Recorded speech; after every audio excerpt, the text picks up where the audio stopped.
Hi, it's good to see you today.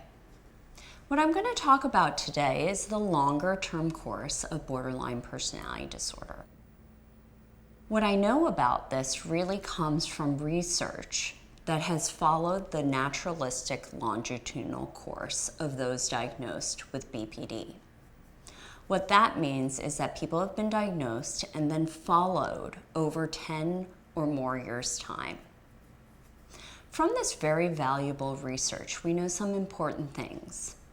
The good news is, over 10 years' time, a majority of people, up to 80-something%, will achieve remission. What remission means is that you no longer reach criteria for having BPD. That is, that you'll have fewer than 5 symptoms, if any.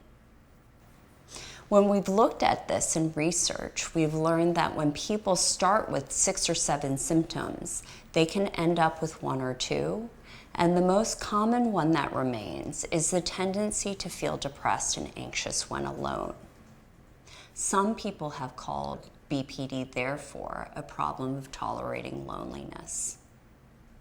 This can get in the way of becoming independent. Becoming independent involves achieving functional stability. We refer to this as recovery, which is different than reducing your symptoms. People reduce their symptoms in a variety of ways. Some people actively work on it, and some people just avoid stressful situations. When you avoid stressful situations, it can get in the way of opportunities to stabilize and improve your functioning. What I mean by that is being able to be stable and consistent in a role such as being a student, being a parent, or having a job. Furthermore, recovery involves having a meaningful relationship that lasts outside of your family.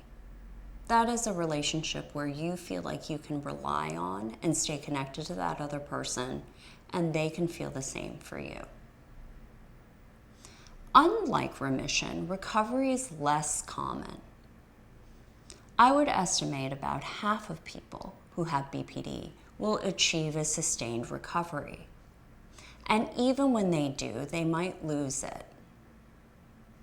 So the major message of these findings is that while we know that you will get better in terms of your symptoms of BPD, more energy and effort will have to go into functioning better and more consistently so that you can stabilize your recovery.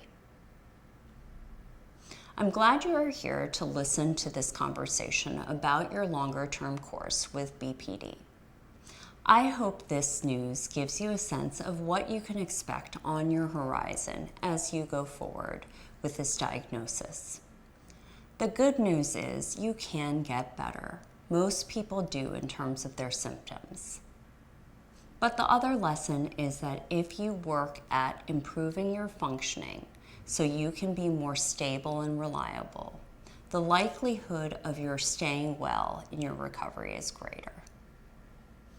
I hope this helps, and I'll see you at the next talk.